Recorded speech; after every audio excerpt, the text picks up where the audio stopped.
अस्सलाम वालेकुम।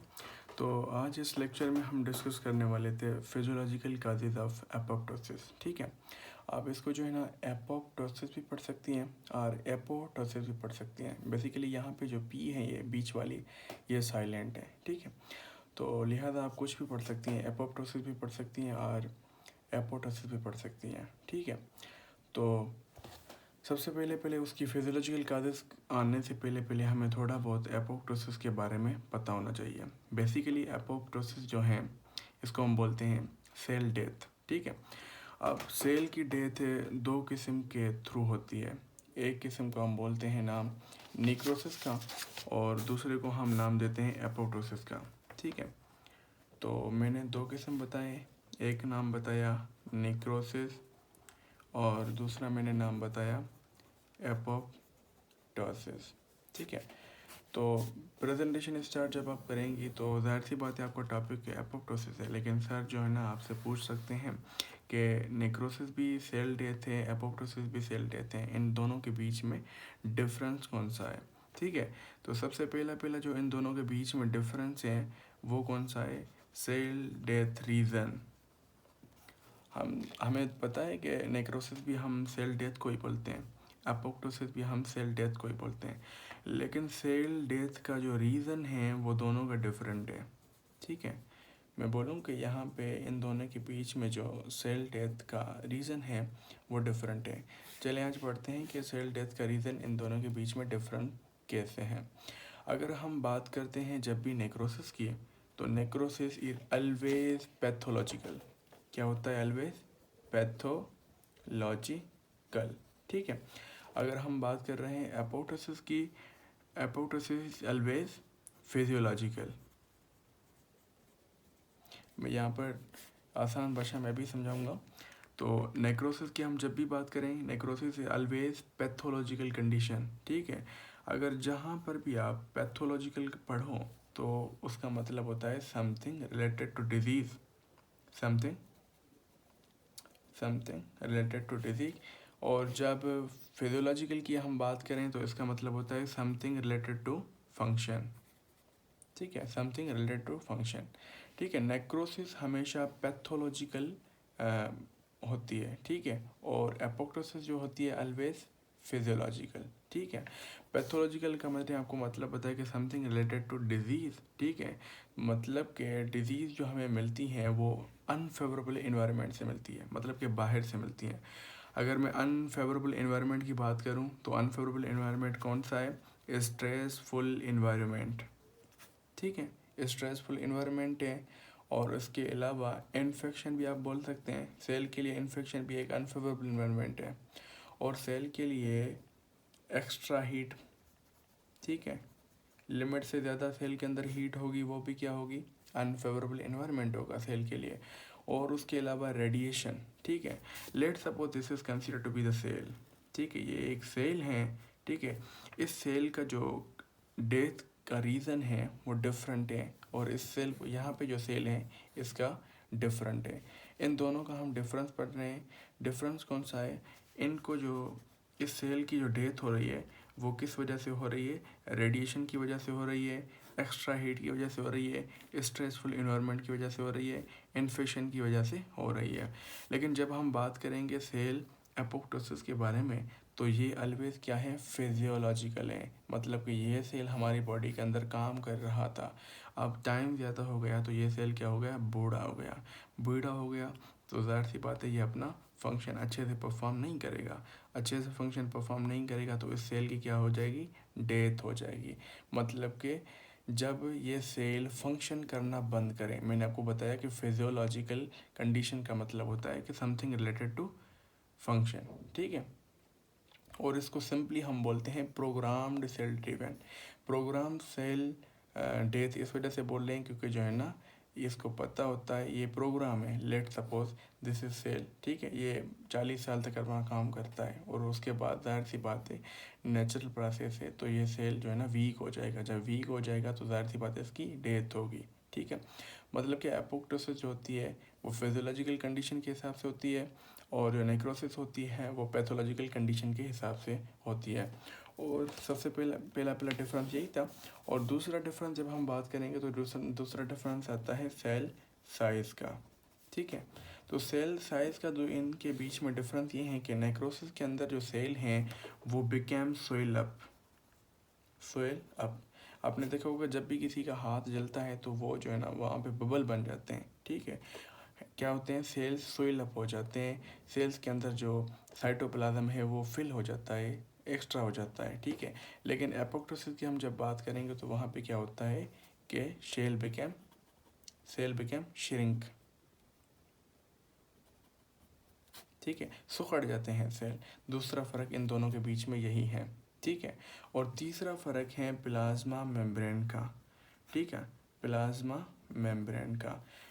नेक्रोसिस के अंदर जो प्लाज्मा मेम्ब्रेन होती है वो क्या हो जाती है, रप्चर हो जाती है। मैंने आपको बताया कि सेल साइज़ क्या होती है नेक्रोसिस के अंदर, लार्ज होती है, क्योंकि वहाँ यहाँ पे इन्फ्लेमेशन हो रही है, सोइल अप हो रही है। ठीक है, जब सोइल अप होगा तो जाहिर सी बात है कि यहाँ पे क्या होंगे, इंटरनल फ्लूइड का जो प्रेशर होगा बढ़ जाएगा। जब ये प्रेशर बढ़ जाएगा तो ये जो सेल कंटामिनेट्स हैं वो बाहर आ जाएंगे और जो सेल मेम्ब्रेन है वो रप्चर हो जाएगी।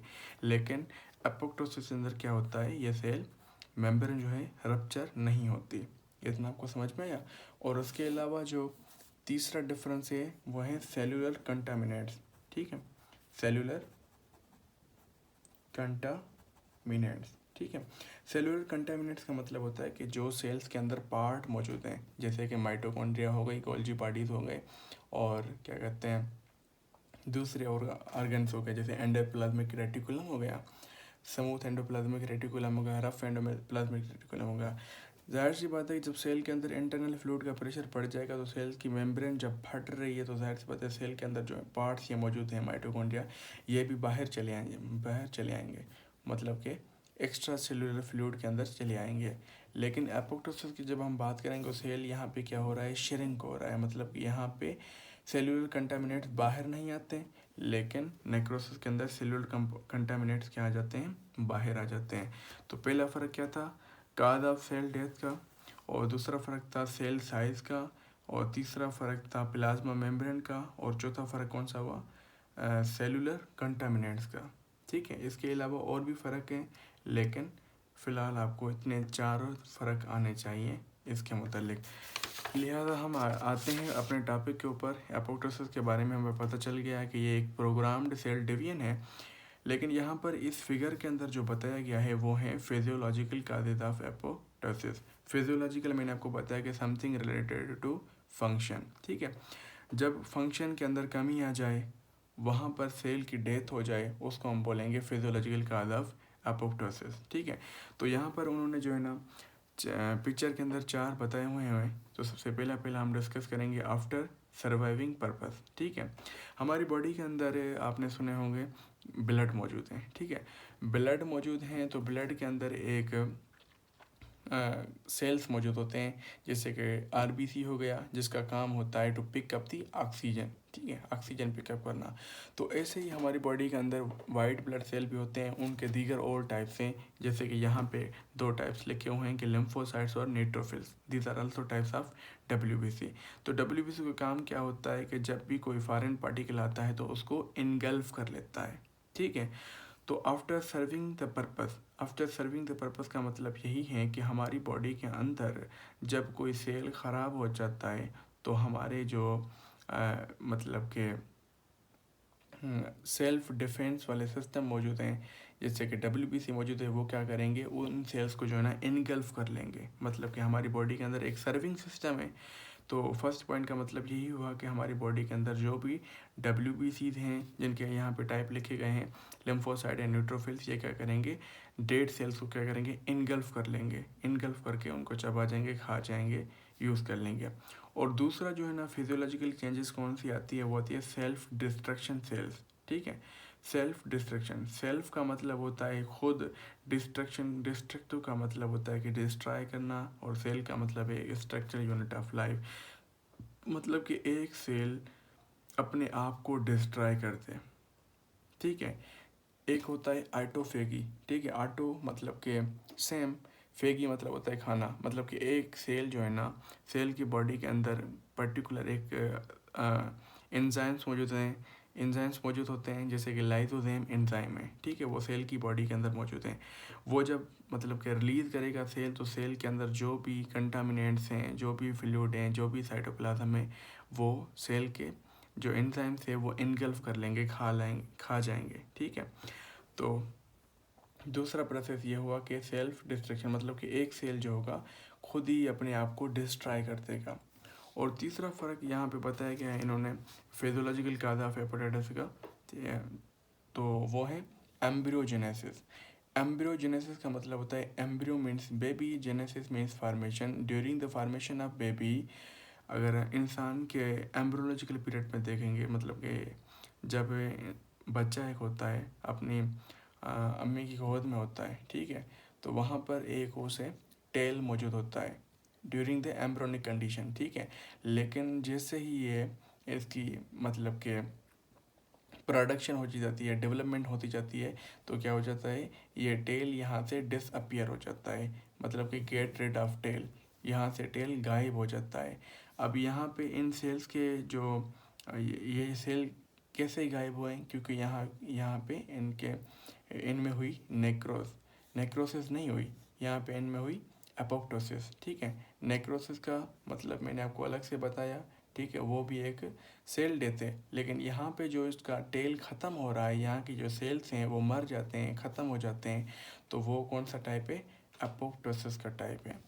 और यहाँ पे चौथा और टाइप बताया गया है ऑड सेल्स का, ठीक है। हमारी बॉडी के अंदर मतलब कि जब भी हम सांस वगैरह लेते हैं, ठीक है, या खाना खाते हैं, तो मुख्तलिफ़ किस्म के वायरसेस, बैक्टीरियाज हमारी बॉडी के अंदर इनहेल आ जाते हैं। ड्यूरिंग द इनहेलेशन के थ्रू भी आ जाते हैं, और इंजेशन के थ्रू भी आ जाते हैं, मतलब कि जब भी हम खाना वगैरह खाते हैं तब भी हमारे माउथ के अंदर बैक्टीरिया वायरस आ जाते हैं।